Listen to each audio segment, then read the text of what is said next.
开会了。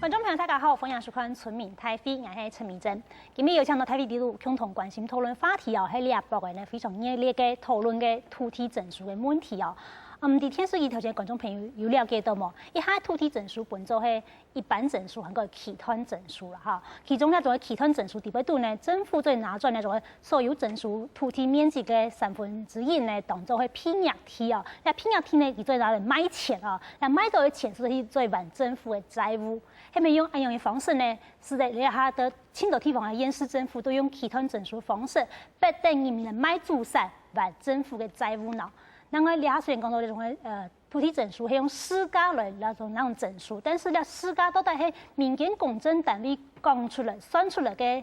市價，也係講政府講嘅算嘅。係講政府講咧市價幾多，出幾多嘅話，係咪求員要做裁判那種無公義嘅事情會出現咯？另外哦，你下當人講，土地證書嘅，差唔多樣地講，你兩係乜卡本人證書啊？係咪兩個證書以前嘅種嘅說明費、公堂費，其他詳細嘅判例過程當中，青島嘅出嚟大家討論嘅係咪用行政費方式很嚴謹再來限制土地證書一種詳細嘅保證呢？希望咧等議府呢，近邊到村民台啲地位度呢，以及委員討論，也有請到CB來賓共同參加討論。馬上歡迎所有嘅現場來賓。期間呢係聯合實施咗土地證書自救會嘅捍衛農鄉聯盟嘅會長劉乾昌劉先生，你好。好，你好，大家好。再來為你收嘅係台灣農村陣線的發言人蔡培慧蔡老師，大家好。再來為你收嘅係政治太好地震的教授徐志榮徐教授。主持人好，各位觀眾朋友大家好。好，再來為你收嘅係專業律師，佢同時係環保署前任嘅環評委員詹順貴詹律師，你好。主持人好，各位觀眾朋友大家好。呢種嘅苗栗太埔嘅證書嘅事件呢，呢種嘅都2日前嘅青年的來討論啊，然後持續咧還在抗議當中哦，都在呢件事情。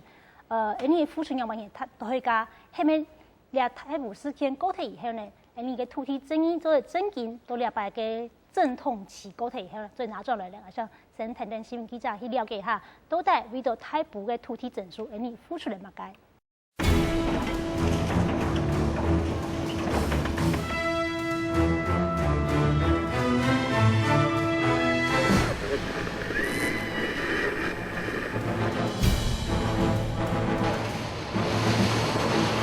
非常嘅破壞將有非常嘅建設，為了共同利益，其實係必要嘅。政府照法律來行，人民還罵嘅，爭取罵嘅。你房子還我，錢債還我，我們就是這樣子而已。查睇韓國保留資格蠻廣嘅張順書。今天是我執政，我必須要負起這個責任，必須要參，是我要做的工作。公正行事啊，依法行政，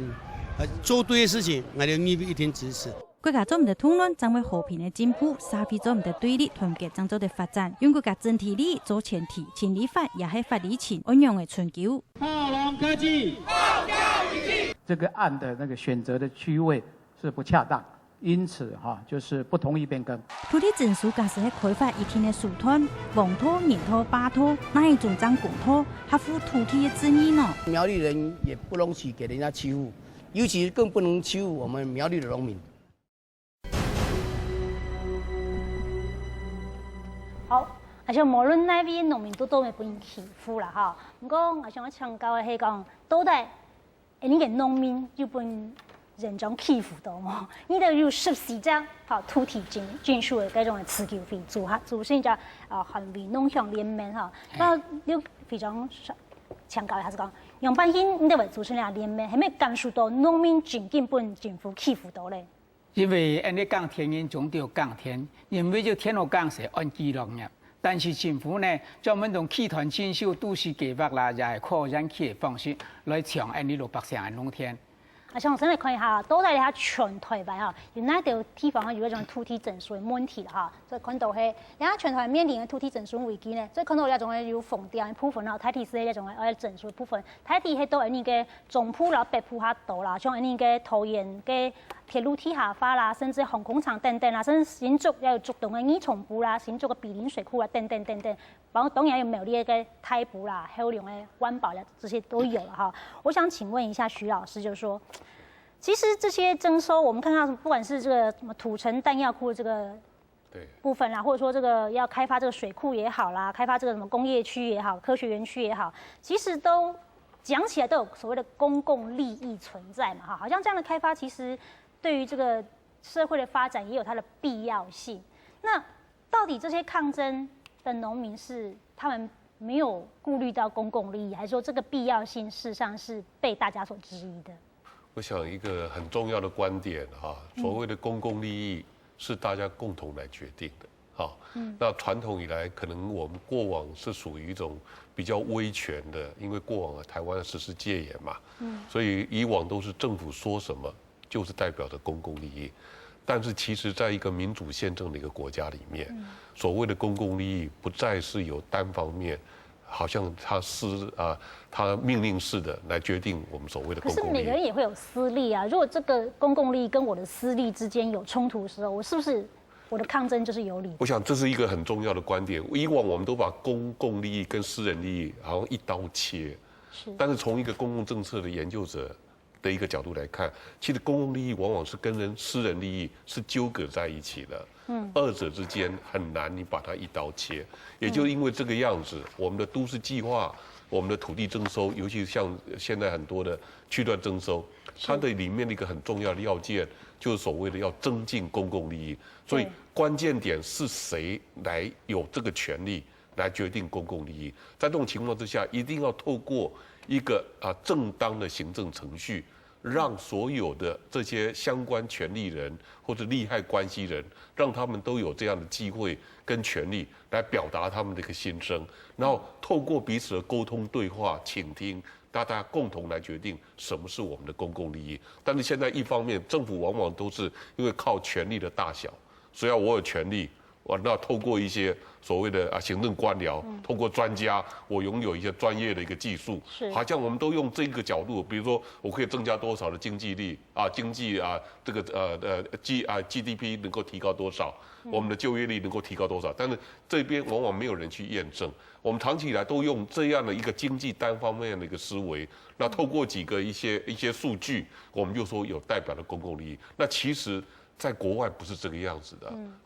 真正实施民主宪政的国家，我们应该让地方民众有这样的权利，大家共同来讨论，最后所得到的共识，其实才是我们所谓的公共利益。好，那我想请教詹律师，就是说，那刚刚听我们这个徐教授这样讲，好像在这个公共利益形成过程当中，只有这个强跟弱，好像这是非并不存在了。那可是这个强者之间，他会告诉你说，我们的公共利益里面就说，我们会增加什么就业机会啦，或者是说尤其像我们刚刚新闻里面看到大埔好了他是说我就是竹南科学园区啊，什么周边什么设施计划等等等等，我可以增加就业机会啊，可以带动地方经济发展啊。可是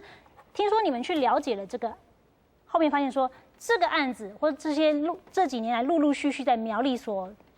开发的这些科学园区，到底有没有增进苗栗的就业机会？苗栗的人口或者苗栗的人均所得有没有因此而增加？是，其实我想，我首先套用一个人的一句话，就是那个英国那个永续发展委员会的主任委员Tim Jackson， 他就是英国政府的那个首席的经济发展的顾问，他说 GDP 这种或者讲产值，充其量它只是在衡量一个经济体忙碌的程度。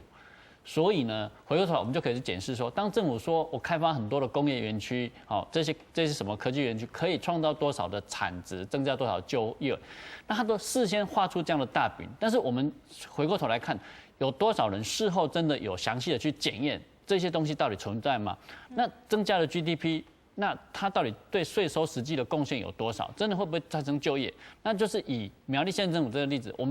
我在陪着最后大埔这事件处理这诉讼这么多年的过程中，那我也详细的去搜寻了整个苗栗县相关的这些资料。那其实苗栗过去以来，就是说包含今年最新的那个统计资料，那当然它统计是截止到去年，就是说苗栗县整个人口现在还是在下降，甚至连苗栗县政府所在地的苗栗市人口也是长期的那个曲线图还是呈现那个下降的那个趋势。那并没有因为刘正宏县长这几年这样子，他说拼命的要去征地开发所谓的那个各种园区啊，或者说都市计划，因此而增加了多少人口，甚至就说人口反而是在持续的下降。那所以所谓何来，真的有达到他们所谓可以对苗栗县长创造多少幸福吗？我想我们看到其实都是那种烟火式的那个经济发展，但是这些东西其实烟火放尽之后，真正可以留下来给我们的那个苗栗县民，到底是真正会有多少？其实这个从来都没有认真的去追究。那刚刚我觉得很讽刺，就是看到那个刘正宏讲说，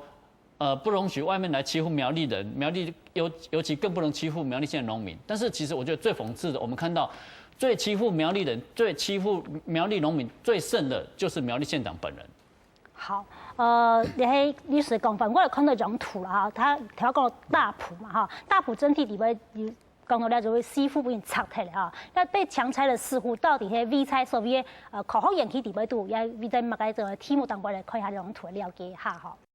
好，再看到了喺两年才强势的部分呢，是在你所谓国科会。行政院国家口号 VNP 国科会所管理的这个新竹科学园区的竹南园区，迄都两位哈。那后来fon社部分呢，是新增加的。那2024年迄礼拜本人强拆退的4件所谓被强拆的大埔4户，迄都了fon社的部分是住宅区，迄都注册起伫边度。那师傅本人强烈拆退以后呢，国科会呢也积极来发布那种新闻稿来澄清哦。国科会就讲到说。这个大埔用地的区段征收案呢，常常有人把它误称为是新竹口号园区中南基地空间案啦。其实呢，你喺苗栗县政府设计开发计划，然后这种口号园区呢係無關係嘅，同時呢，國科會也冇喺留喺台埔呢，那做喺中南口號園區擴廠的規劃裡面，到底國科會的這個澄清稿在強拆的隔天發出來。他要告訴苗栗縣政府什麼樣的事情，或者說國科會想要告訴我們的全國人民，大埔跟科學園區之間是存在着什麼樣的關係？雖然國科會是發了這個新聞稿，我們覺得是太晚發了啦，哈。為什麼呢？因為苗栗縣政府口口聲聲說這是一個科學園區的開發案嘛，所以它有公義跟正當性。那不過至少國科會出面來澄清，好，這是一個遲來的正義。另外，我們也注意到，就是即便是這個江宜樺行政院長的發言，他也強調說以後不會再有不當的土地徵收。換句話說，他已經承認了大埔是一個不當的土地徵收。延續前面我們講說徵收一定要有公共利益嘛，好，有必要。那我们怎么检视公共利益？其实公共利益就是不特定的多数人可以得利。比如说我开了一条路，开了一条高铁，我们大家都可以去搭嘛。可是呢，今天高铁特定区，也就是苗栗县长现在住的这个地方，谁得利？是刘正宏跟他的家族得利嘛？换句话说，我们现在的这些土地征收，特别是以各式各样，不管是科学园区也好，或者是什么样的名目也好，它其实目的都在炒作地皮。刚刚那一张图就看得很清楚，它周边有非常多的住宅区嘛。那这个我觉得才是这个制度。土地征收的制度，我们必须要很严肃的检核的原因，因为太多人利用这个制度的缺口，然后去进行炒地皮的事实。刘正宏就是一个典型的例子。先嚟談一下，一般嘅農民哈，一個一般嘅地方上一種嘅民眾，其實都係反對那種土地徵收，都係反對乜嘢呢？其實反對理由係因為乜嘢呢？我們是反對他錯誤的政策，鐵路高架是很落後的一個政策。那麼我們地鐵促進會大部分的人都是沿線的居民，我們甚至於有的人免費提供給他來使用。原來第一次徵收要包括300多公頃的這個環中東路無辜的農民的土地，也是在我們的主張之下保護了這300多公頃重要的這個優良農田，讓它保留下來。這個就是我們認為我們的主張是正確的。以前就是說土地重劃被政府已經徵收，在重劃已經犧牲一處的那個代價，說一甲地呢已經扣到2分地了，扣掉2分地來做工程費用哦。那我們這裡是沙地又要第二次又要來那個土壤改良，又要从外面载那个粘土进来，把土壤改良掉，这个农作物才可以种得茂盛，可以丰收。第三处呢，地主又牺牲了一处捐献土地，无偿拨给那个政府来做农水路。我们这种感情已经放了那么多，放了那么重，那容易被他征收，那不是太可惜了吗？我们这块地根本就不适合开发。第一个淹水的问题，第二个我们是一个浅山系，我有很完整的一个生态，开发了以后淹水，然后整个水都淹到整个的市区，那你到时候再来整顿，那何必呢？那你何必去做这样子无谓的一个牺牲？好，23个民众来分配迄无共用的土地证书啊，然后当然有迄种的桃园县嗰种的高铁路高架化嗰种的土地证书，不过民众希望叫做地下化，所以佢喺桃园梯铁促进下飞啦哈。然后要有人太苗栗嗰种湾保嗰种部分哈，当然咧后龙湾保现在刚才讲说，这选址不当已经暂停了哈，还有一种的土上的弹药库嗰种的土地证书的问题哈。我想来请教刘先生讲，有啲土地留下來，無論係農地嚟咁嚟留下來，你係農業有冇話已經耕種啊？留到很多農地到底係因為悶啊嚇，佢留到很多農地有冇人耕，農業產出又唔好，要留下來必要嗎？梗係政府講嘅，但是你哋係從事農業啊，冇推翻嘅糧食嚟唔來。梗係講推翻農田全部廢鐵嚟時啲，咱頭限擺你靠大陸本糧食㗎。大陸係冇糧食嚟寫寄來日本你嘛，所以農地留下來社台傳下去，一天要延續生存嘅必要嘛。例如講嗱，而且國家將嘅農田啊廢鐵，講產出地多，可人去咧完全便宜咧，所以政府所有嘅計劃完全便宜咧。韓國來你拿土地，你掹統治機來發包睇咧，又係拿貸款睇咧，你係用嘅政府唔係差。好。問題動態。問題動態，好，我想請教一下蔡老師，就是說，您怎樣看這麼多的年輕的學子在你們農政裡面也出來捍衛農地、捍衛這土地正義，到底你們在乎的是什麼？那我覺得，不管是這些年輕人或者是農政，我們所要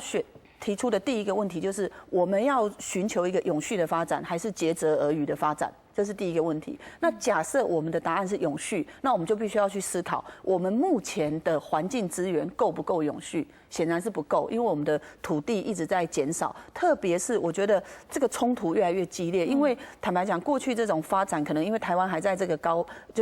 個發展期，所以你還看得到進展。可是現在其實是高原期，你看不到進展。那看不到進展的同時呢，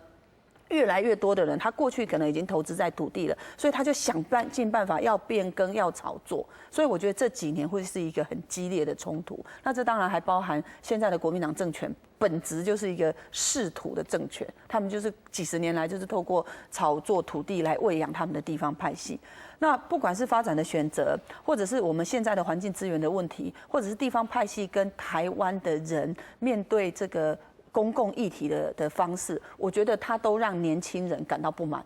年輕人會覺得我們的未來已經被斷送了。所以我必須要講，非常多的人他選擇回到地方去關注，選擇務農，其實我覺得是一個思考之後的決定。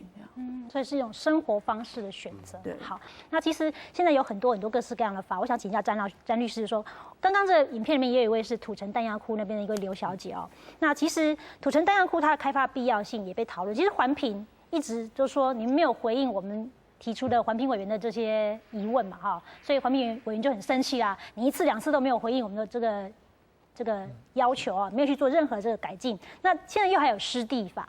好，看起來這土城彈藥庫這塊土地是越來越多的法令在保障它，但是新北市政府還是執意要開發它，所以法到底在我們的徵收或開發過程當中，它扮演一種什麼樣的角色？它是開發者的一個工具呢，還是說是被徵收者一個保護自身權益的一個工具呢？我們政府口口聲聲依法行政，但是那個法怎麼解釋、怎麼扭曲呢？就是由他來為所欲為。我們現在最大的問題是出在這個地方。那以土城彈藥庫那個案子來講，因為新北市它是一個等於它已經是一個直轄市，它作為一個都市開發者，那明明環評委員提了很多的問題，那它就是最长的，就以我之前当过环评委经验，就是他们就是实问虚答，反正他就认为说，你这些环评委员任期不过是2年，你实问我虚答，等时间到了大会去表决，连我只要动用官方的代表的投票部队，加上一些听话的委员，终究还是个多数决可以通过。好，但是这次土城弹药库这个是少数呢，只是说直接就要求让他就是说。直接把他说要求要让他进入去2阶，就是说做一个比较更仔细的环评哈。那这已经相对来讲，可能是因为最近这个人民的那个怨气已经到了那个临界点哈。那这个开发的正当性这样很少，因为到底开发有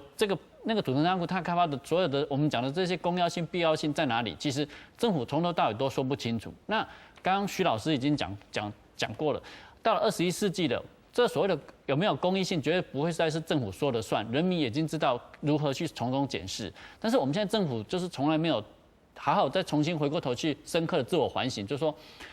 法律规定在那边，虽然说它法律的条文会比较是用抽象性的文字去叙述，但是背后所显示的那个价值判断，大家已经心里大概都有个底了。当你越了这个底线，人民现在已经很清楚知道要站起来反抗，但是唯一真的是就是说。还是这么的蛮憨，从来没有自我反省，就是我们的政府都以为说他只要套上一句“我这是依法行政”，我的公益性是我说了就算。目前台湾的目前台湾的都市计划人口会利用前500万哦，比台湾总人口数都还要多哦。但是实际上呢，台湾的都市人口会1800万哈，所以这两者落差将近600-700万这么多，就表示说全台湾的人现在都已经住在都市计划区里面，还有剩。那我们为什么还有这么多都市计划还在继续不断开发当中？土城也是个案例。是啊，其实监察院在去年的7月5号就已经提出纠正，他明白指出我们的目标人口数跟实际的居住人口数，在都市计划区里面，我们大概有435个都市计划区，其实相差的人口数是678万。那今年6月6号，他再度提出纠正，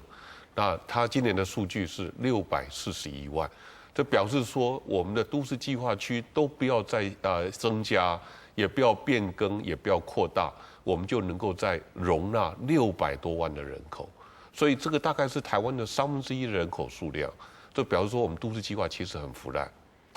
那这表示什么呢？刚刚主持人刚提的一个重点，我们不断的把农地变成市地，那农地变成市地呢，又透过区段征收的手段，因为民国79年，我们行政院下了一个行政命令，凡是农地变市地，一律采取区段征收。那为什么采取区段征收？因为采取区段征收，地方政府可以获得几乎1/3的配余地，来变成它地方财政上的一个财顾之需要，因为地方政府呢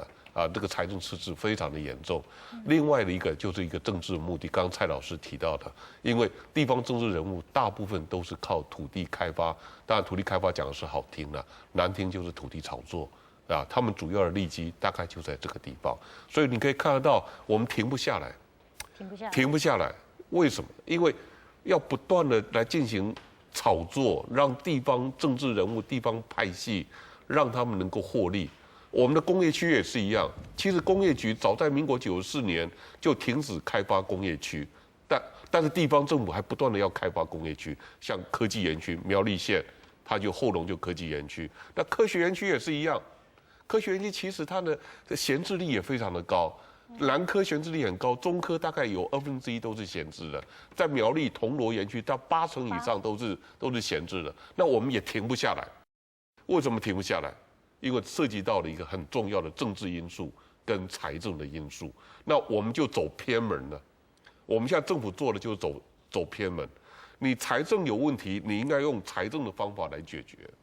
你政治方面，你要获得地方政治人物给你的支持，你也要透过你的施政、你的政见，好好的表现来给予解决。但我们现在不是都走偏门，我们都走差了。财政有问题，我们透过农地的征收，我们专门欺负这些社会的弱势，专门欺负这些农民，抢他们的土地，其实摆明了就是劫贫济富。我们现在国家的很多的公共建设，靠的是去抢这些社会弱势，抢他们最后所剩下的土地，然后来提供给我们政府公共建设所需。一些政治人物他要履行他的政见，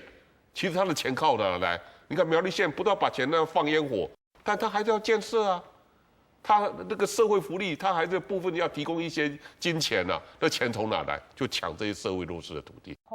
岛内的土地征收更严重哦，其中啊期团征收部分哦，像问题行较大啦，所以看种的图表讲到这个，岛内咧最近10年来那个透过期团征收，透过区段征收土地到底有多少？岛内有看到那种图嘿，要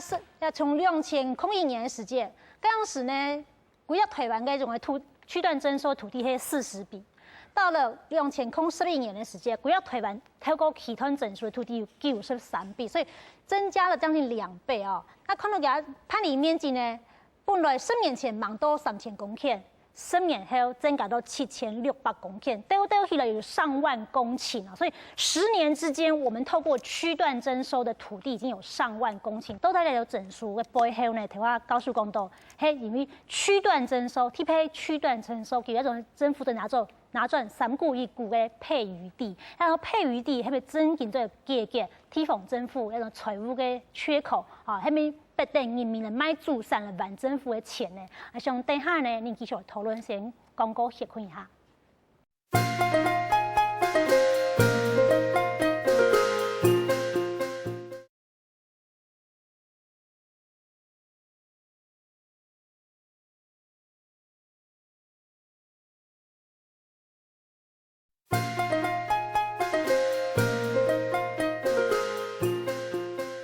中央村民台北节目现场哈，上一趟节目当中讲到，那种期团征收迄叫新定样的部分啊，因为啊期团征收地位度呢，征收的政府单位在拿赚1/3的所谓配余地，那个配余地呢，係做在拿来买钱的哈，那买到的钱是对万政府的债务啊，尤其咧哈地方政府，各个地方政府的债务都非常的多了哈。现在可以讲哈，那种地方政府债务前3名係那3叫淹死政府，好，所以看到係。地方县市政府嘅排名第1名嘅係高雄市，高雄市市民嘅13年嘅負債係8.2萬，第2名嘅係苗栗縣，苗栗縣嘅縣民嘅13年負債平均係7萬日元，再來看到係台北市嘅市民嘅13負債係6.1萬元，所以我想再繼續請教我們的那個徐教授，就是說，是不是變成就是一個惡性循環了？没有错啊，逼着人民卖祖产来帮着政府去还债。对，其实他透过区段征收可以拿到大概征收范围的1/3的土地，那个叫做配余地。是。那透过配余地的标售或让售或者出租来获利。另外一个农地是不缴税的，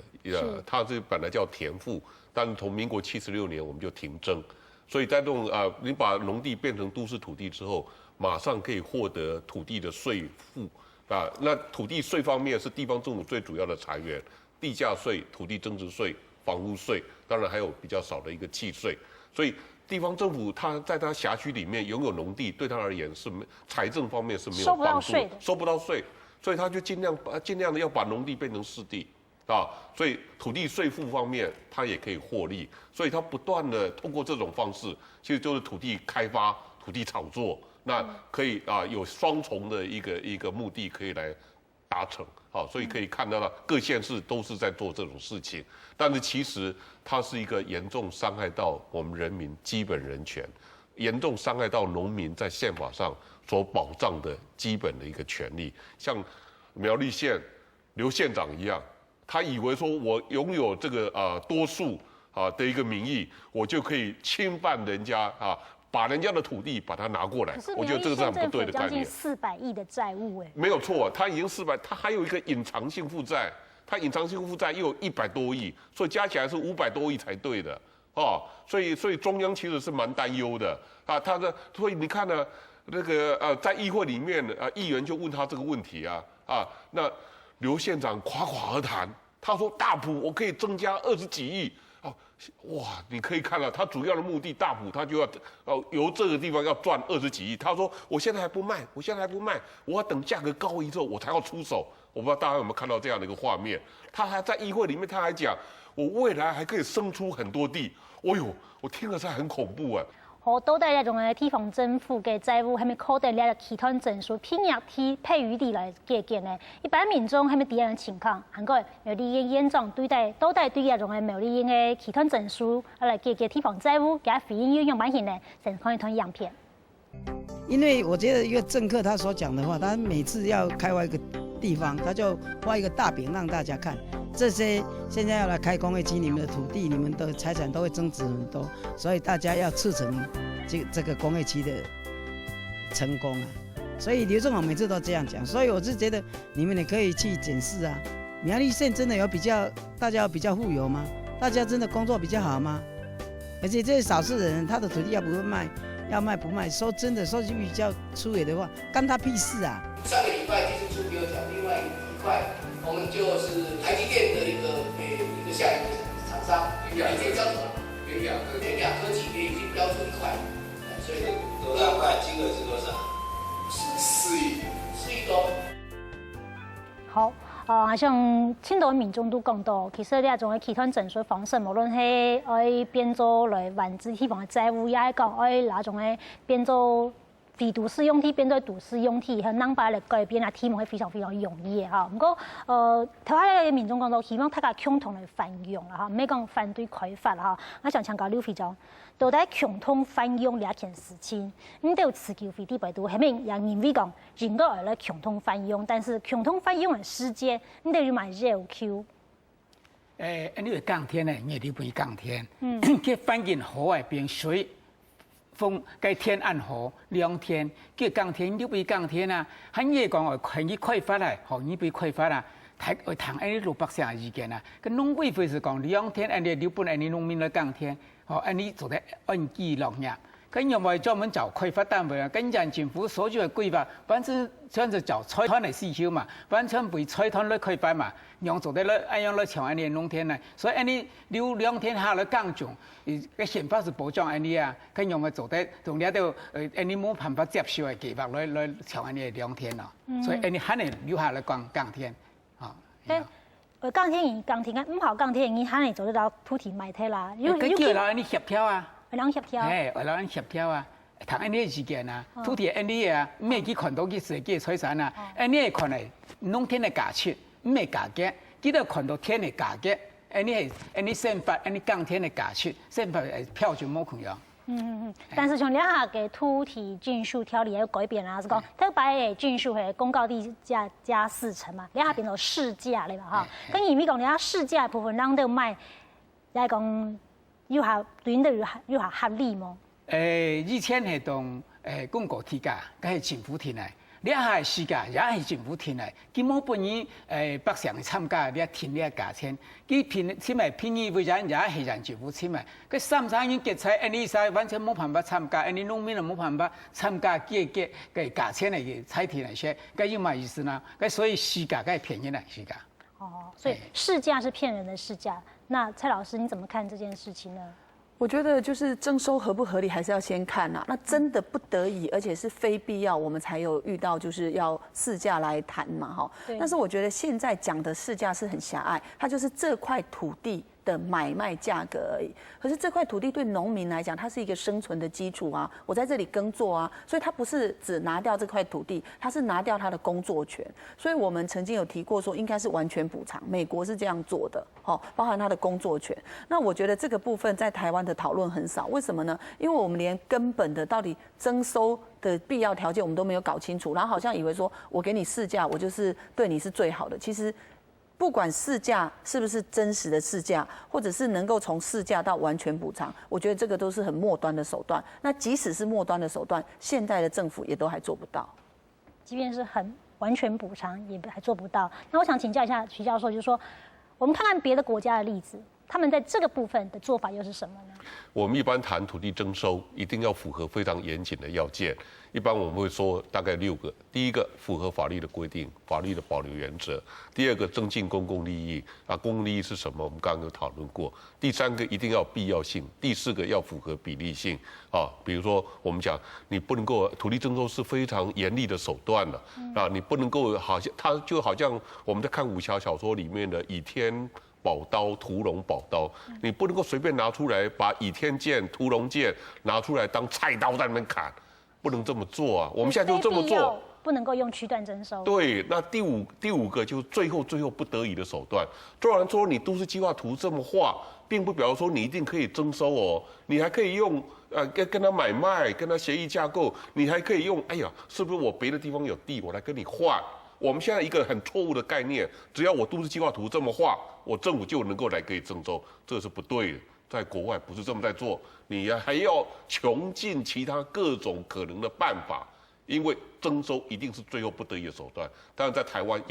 政府养成非常坏的习惯，往往把征收当成是最优先，甚且是唯一的手段。我们现在政府就这么在搞。如果你符合前面这5个要件之后，最后才会绕入刚刚刘会长还有蔡老师所讲的第6个要件，就是完全的补偿、市价的补偿。我们现在政府完全把它倒过来了，你知道？他不跟你谈1到5，他只符合第1个要件，不跟你谈2、3、4、5。他整个把你倒过来，哎，我有市价补偿，而且这个市价其实根据土地征收条例第30条，它的第2项，那这个市价是政府定的市价，不是一般买卖的一个市价。我们这个往往被这个政府的这种谎话哦，他对名词其实做不一样的一个定义。我们所认知的市价跟政府认知的市价其实是不同的。所以我们现在政府往往把这个6个要件把它倒过来。哎，只要我符合市价啊，他的市价好像就可以征收，这其实是不对的。那我想请教詹顺贵律师，就说其实我们土征法里面也有把这个价格调高啦，从公告地价加4成变成市价啦，那就变成说把市价当作是公平正义的划等号一样，反正我只要给你市价，好像这个公平正义就已经还给你了。那到底就是说这个里面还有哪些是魔鬼的细节，是我们必须要注意的？在区段征收制度里面，也未必真的有所谓的那个低买高卖这样的情况。它在我来看，它根本就是一个强盗政府。政府说的很好听，说这一部分我们是官民共同来联合开发这块区段征收的土地，加上我们联合开发。但是我们都知道，我们如果要跟人家合伙做生意，一定要是你情我愿，你出多少成资本，我出多少资本。但是在这种区段征收呢，政府是1毛钱都不用出，他圈住了一块土地之后呢，就逼人民来跟他强制开发。那开发出来的土地，他需要的公共设施的土地，大概依照过去的统计，大概是30%到40%，尤其大概我们说以40%左右。好，这些做成了一些道路用地、公园啊、学校、公共设施他拿走了。那接下来就说那个还有所谓抵费地，给那个工程顾问公司的开发的费用呢，它这一块抵费地呢，还是从土地这边来支付，然后配给人民的，就是说经过权利价值变换之后，大概是25%到30%。那政府它会剩下的20-30%，它可以拿去标售。那我们从这个地方看，政府出了什么钱？没有，他只出了一张嘴，欺骗人民说我是跟你来联合开发，所有都是拿人民的土地去把地目变更了之后呢，人民的土地本来从1公顷脱交分配之后，可能只剩下2分地。对不起，这2分地因为都市计划了，要有建蔽率的东西，它还可能建蔽率如果只是50%，它只能这2分地只剩下1分地可以盖房子。那以前1公顷的农地呢，它如果可以盖房子，它可以1/10，一样是1分地可以盖农舍。剩下的9分地，它是可以用来耕作，可以持续产出。那现在不是，所有土地全没有，只剩下可以盖1分地的房子。那盖了房子之后，它怎么办？坐吃山空。所以我们认为说，区段征收其实就是为什么我们会有一个标叫强盗政府，它真的就是掠夺人民的土地来炒作土地、炒作地皮。那损失最严重的当然就是农民。好像历史可能非常非常清楚，都在中间很样板型的赛来赛去，然后人员的财产都唔见提啊。但是呢，一天是给各位观众朋友，係咪真正對土地徵收有相關嘅了解呢？好像現在談一談，其實土地已經不用徵收各位農民，係講土地為本政府馬上要來徵收跟農人民，其實對土地徵收過退以後，用時間來徵收，其實想法有乜改呢？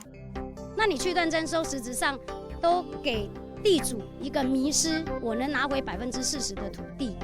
但實質上，這個4%只是一個權利。譬如說，你市價現在目前是2萬塊，你10萬塊給我，不見得我又願意徵收啊。我留着土地，我可以用不完的資源呢、啊。但是我拿你這10萬塊，我或許我明天就用完了啊。我為什麼一定要讓你徵收？況且土地是我的，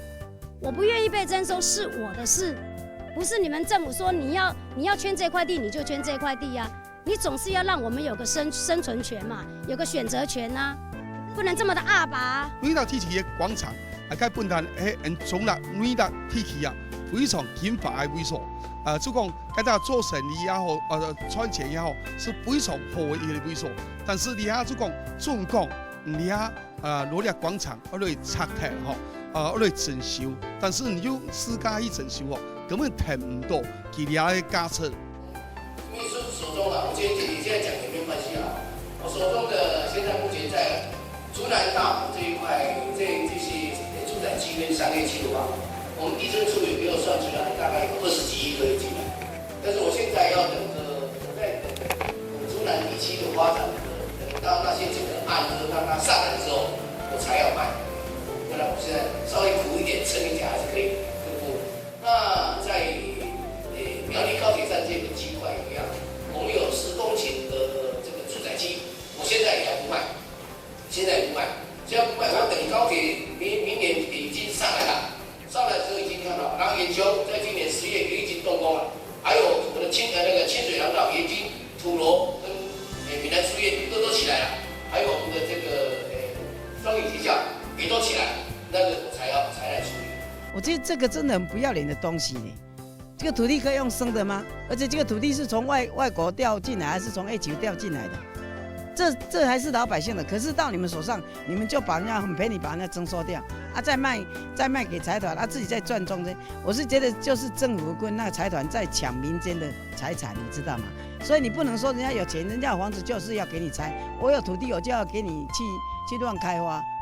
说那个鬼话。他自己的房子不拆，这个就再怎样讲哦，我就真的很生气了。其实伊有民众对于这种的，无论迄集团证书讲私家证书，其实看法係有清太嘅无共用啦哈。老政府的讲法有清太无共用啦，就你讲到，我本来宪策的权利啊，都是宪策啊，爱呀冇爱呀啊，所以现在连说不的权利都没有。那我想请教一下裴慧，就说有很多你们农政的是很年轻的小朋友、年轻的学生，说句老实话，他们对土地可能还没有很深的感情，他们对于这些东西。对他来讲也没有直接权益的伤害，他们为什么要出来抗争？他们真的会去种田吗？还是说他们抗争最后的目的想要达到的是什么呢？我觉得最主要是，我相信同学们都看到制度被扭曲了。就是说呢，依法行政这件事情呢，已经被当作是这种选择性的，就是说对政府有利、对开发有利的，他就去选择依法。那另外就是说呢，大家会觉得说。这个过去啦哈，很多人都说啊，政治的事情你不要管。可是现在越来越多年轻人发现，我不去管，他就会回过头来影响到我的生存的权利。所以我觉得现在的年轻人，他们之所以不管是投入农村也好，其实也有一些人是在都市努力，我觉得他们都会认为说，我们要把我们的未来给拿回来，我们现在就要参与公共事务，我们不要让别人，特别是不要让资本跟财团来决定我们的未来。其实边建做都市计划哈，提法有讲到，其实呢都市计划已經非常的多的，無是一個按多的哈，都帶一種嘅制度來講依法行政，都帶有物嘅其中迄大家所無了解啊，像下晡嚟看種土城彈藥庫嘅圖啊，大家可能把它詳細了解哈，都帶制度是為誰而設立，到底沒被扭曲啊？看下兩種圖，所以看到你喺土城彈藥庫規劃圖哈，雖然你啊。環評已經說不宜開發，但是新北市政府還是繼續做哈。所以看到了，目前呢計劃範圍裡邊有案發哈，這裡面有農業區也有保護區。好，那看起來就告訴你說，你要的我都留給你了。但是我想請教一下徐老師，你要的我都留給你的，我也有保護區了，我也有農業區了，我也有自然公園了。那這個開發，我想這個是他要的。他要的，这可能不是農民所要的。他要的是什麼？是這個地區把它變成為都市計劃用地。沒有錯，其實這純粹是一個土地開發案。我們是用區段徵收，表面上是區段徵收，骨子裡頭其實就是土地開發案。那區段徵收呢，它是一個19世紀的一個制度。那我們從歐洲學來，但是在20世紀初期，歐洲大概都已經放棄了。但是我們到了21世紀的台灣，我们竟然还在实施19世纪的这种古老的区段征收的一个制度。我特别要强调这一点，区段征收大概你现在在民主宪政国家几乎都已经找不到了，只有在中华民国，在台湾，我们还在实施这种非常不合理的一个制度。但这个是一个纯粹是一个土地的一个开发案，土地的开发案能够用征收这么强烈的手段吗？地方政府为了他的一个利益，为了他政治上的考量，还不断的在使用这种非常不应该的一个手段。面对一般的小老百姓说，我要来征收你土地，是不是一定要开说明会？是不是一定要开公听会？可以说明费，可以公堂费，算乜嘅咯？都在公堂费、说明费有乜嘅法律上的力量？也係講，其實民間一直希望勞動嘅土地徵收條例底部度，所以表現所謂糖徵費嚇。那三炸子嘅乜嘅冇共用嘅地方啊，像成日談一談。比證書嘅民眾對於一種公堂費啊、說明費，其實經過了種嘅證書嘅嘗試，其實看法有乜嘅咯？桃園縣鐵路嘅高架化吼，在民國98年2月27號吼，行政院吼合定以前啊吼，喺鐵局吼鐵路局全部冇留啲拆遷戶吼，亦都會拆到部嘅有影響到嘅住戶吼，差唔多4000戶吼。通知來開會吼，完全冇，整個程序顛倒。他現在變內政部營建署的都委會改變先通過，倆片章來補辦公聽會和說明會。唔過倆擺說明會，居然呢個證書結到，呢統統唔對。滿記得要講嘛，該倆還蠻確定，沒唔對。都是騙人，為什麼是騙人？因為他這個公聽會實質上，他沒有讓我們在規劃之前。他是應該讓我們的利害關係人去參與，可是他根本就沒有讓我們去參與。好，親民嘅民眾講到都會偏移嘅哈，那公民參與的部分，也係兩擺土地徵收，特別大家親熱烈討論問題啊。像台灣有個民眾講到，聽咗以後，讓嚟可以所謂嘅說明費，而徵收土地嘅單位呢係鐵路局，但是呢可以說明費嘅單位係縣政府啊，所以這開說明會的單位跟這個實際徵收單位不一樣啊，這樣嘅情況，甚至講可以徵收費嘅。可以說明費，徵收線都劃不清楚，這樣也來開說明會，明顯上在程序上面有很多的錯亂啊！我想請教一下詹律師說，像這樣子的行政的程序的整個的錯亂，它還能夠說是依法行政嗎？這樣都能夠依法行政得下去嗎？因為過去的公聽會只是信寄出去就好，那不管就說可能對他權利受到影響的人有沒有收到那封信，那所以。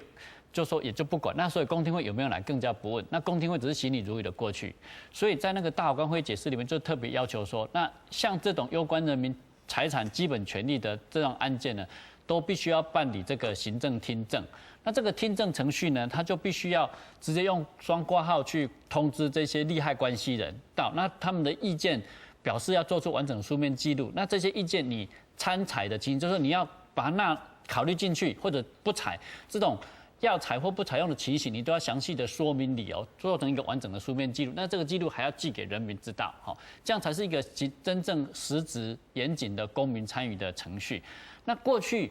我們從這個土地徵收條例裡面看，完全其實都沒有真正在徵收誰程序有任何的公民參與的機制。那很多的土地被徵收，很多是到了一路從都市計劃。好，那個他雖然說形式上有公展有公聽會，但是我們一般人民的生活習慣是不會知道說那種所謂的公告是貼在他們的公布欄或者貼在一些很小小的報紙上登，他們根本不會無從知道。那一路的走到土地徵收審議完了之後，他們第一次知道他土地被徵收是在收到你的土地已經變成我的，那個縣政府寄出去的雙掛號信，他們才恍然大悟，我的土地已經不見了。我去參加過好幾場，包含新竹縣的那個普育計劃的那種說明的那種公聽會，它還是只是一個行禮如儀，就是我那邊花2個小時，那你講你的啊，我記錄我的，那只要過了之後，符合我們土地徵收條例那個第10條的那個形式要件，說新辦事業計劃的那個機關呢，它只是在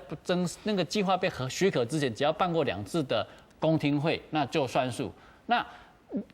土地徵收審議委員會其實他們幾乎絕大部分的根本沒有機會實質聽到那些贊成或反對人民的那些聲音，那就這樣行之就很快過去。那這是我們現在程序上不正義最嚴重的地方，也是為什麼這個政府的施政讓人民那麼的不信任。該劉先生來。你这个到证书有说明费啊、公堂费吗？你有参加过吗？你除了个费你袂到底讲到乜个东西，你有谈清楚吗？在新竹来有两只案了，一只是普育的，一只是人气3期的。人气3期在民国97年7月15次，7月15个686次台会的时，该下用人气3期的名义是可以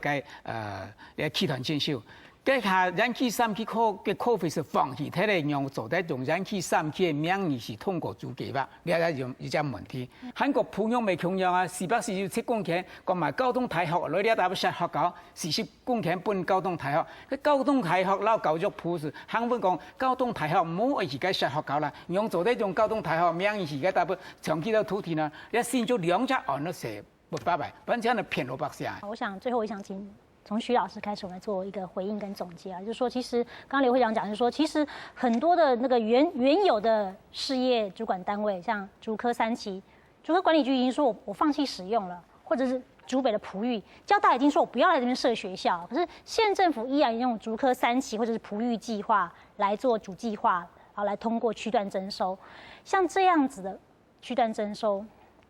我们刚刚讲到，它有一些地方政府它的一些。对地方政府来讲，有些必要性啊，就说，可是像这样的征收，到底人民要用什么样的方式来去看待它，用什么样的方式去反映我们真正的声音，才能够遏制这样的区段征收一再在台湾发生，有上万公顷，我相信以后可能还有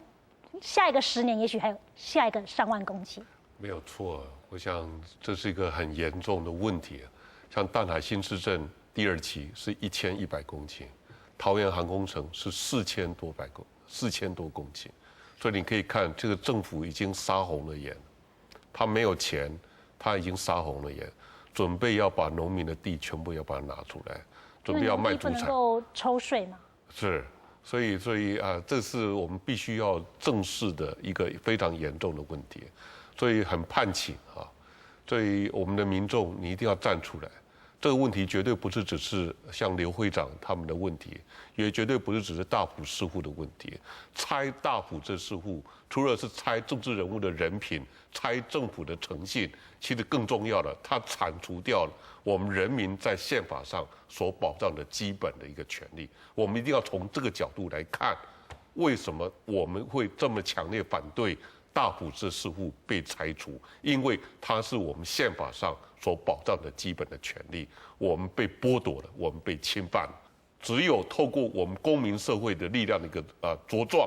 然后呢，我们要求我们体制的一个改变。其实我们体制仍然都是停留在戒严时期的一个体制。我们公民社会的茁壮，要求改变这样的一个体制，这个问题才有办法来给予解决。那至于听证会部分，是要持续的修法吗？还是说除了听证会之外，还有其他土征的一些观念，必须要透过修法再来确认、确保？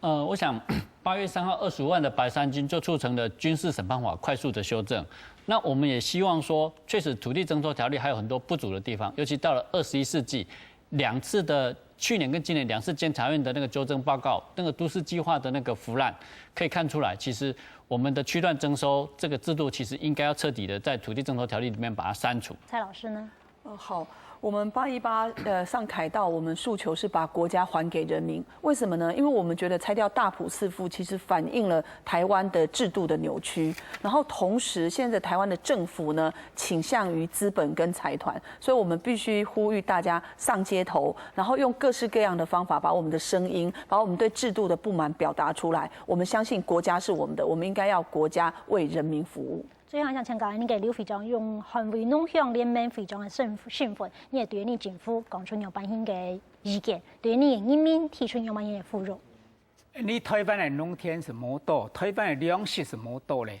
你本政府做過一樣廢滅，你台灣嘅農田，你後台子孫嘅糧食都來唔來，你農田廢鐵，政府那將你農田那做嘅提款卡，那補助嘅欠債嘅問題，你不管本業嘅事情，你大家企出來鬧政府講，你所以你為了講天，你做唔得本去，樣亂搞下去。好，今日嘅全民大會講到有清重嘅問題是講土地證書地位都係期團證書啊，叫青島嘅問題都係地位嚇，無論係仲係政府嘅徵收政府单位的配余地的部分，然后讲韩国种都来私家证书，迄用马萨讲的私家来讲当做算哈，像其实青岛的问题呢，一个理清，然后增加民众对那件事情了解判断的基础，说明代表愿意作用有交通的平台，本电视机条线观众朋友多多的了解，都在土地证书地位度，那台湾魔鬼看到个种细节地位度哈，我想大家共同了解，对你社会共同多一份关心。社会进步係大家嘅，也做得到因為社會進步的利益。以上係咪從睇感謝嘅收看，大家再會。